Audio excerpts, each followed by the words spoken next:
Mums ir vesela rinda īpašumu, kuros atrodas valsts institūcijas, dažādi muzeji.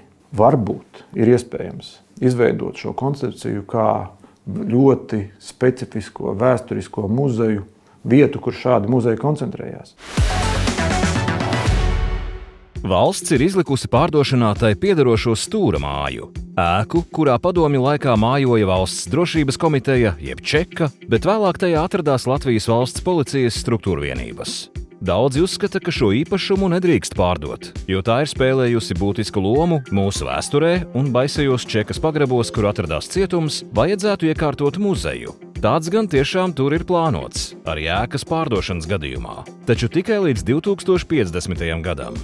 Savukārt nekustamo īpašumu eksperti uzskata, ka māju neviens nepirks, jo būs nepieciešams tās remontā ieguldīt lielus līdzekļus, turklāt apgrūtinājums būs pirmajos stāvos saglabājamais muzejs. Tādēļ lielais jautājums – ko iesākt ar Stūra māju? Kā domā tu? Raksti komentārā! Šis ir jautājums par to, kā mēs redzam šo ēkas attīstības koncepciju. Ja tā ir vēsturisko liecību vieta, kas apvieno vēsturiskās liecības, tas ir viens stāsts. Ja tā ir vieta, kas apvieno teiksim, kaut kādas pētnieciskās institūcijas, kuras pēta šo vēsturi, tas ir vēl viens stāsts. Tad, bet to nevar atrisināt, ja redz objektu atsevišķi.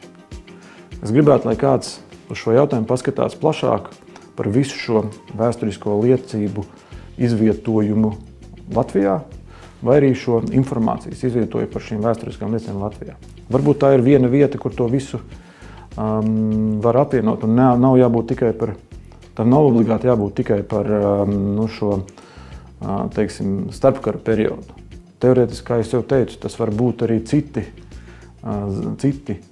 faktiski muzeji, kur varētu iegūt šo vietu šajā ēkā. Ja mēs skatāmies no universitātes viedokļa, tad es teiktu, ka tā ir ļoti vērtīga vēstures liecība. Un izpratne par Latvijas vēsturi pati par sevi ir vērtība.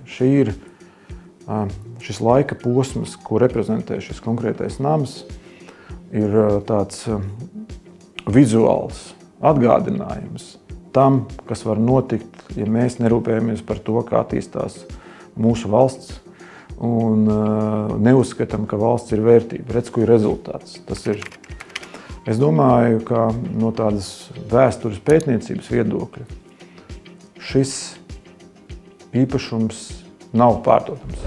Kas mums trūkst? Mums trūkst konceptuāls redzējums par šo konkrētā īpašuma attīstību.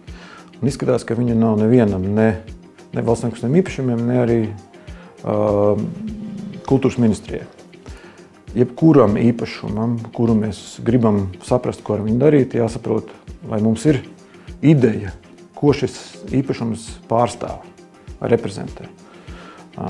Un tiem īpašumiem, kuriem ir ideja, tiem parasti atrodas veids, ko ar to darīt. Tiem īpašumiem, kuriem savukārt ir, piemēram, vai nu peļņas gūšana vai vienas funkcijas realizācija bez ideoloģiskās izpratnes vai koncepcijas izstrādes par to, ko tad šis īpašums faktiski var darīt un kāda ir viņa funkcionālā vērtība sabiedrībai, vai tas būtu komerci īpašums vai valsts īpašums, parasti nekas labs nesanāk. Iesaisties, izsaki viedokli un uzdod savu jautājumu. Arī tavs jautājums var būt lielais jautājums.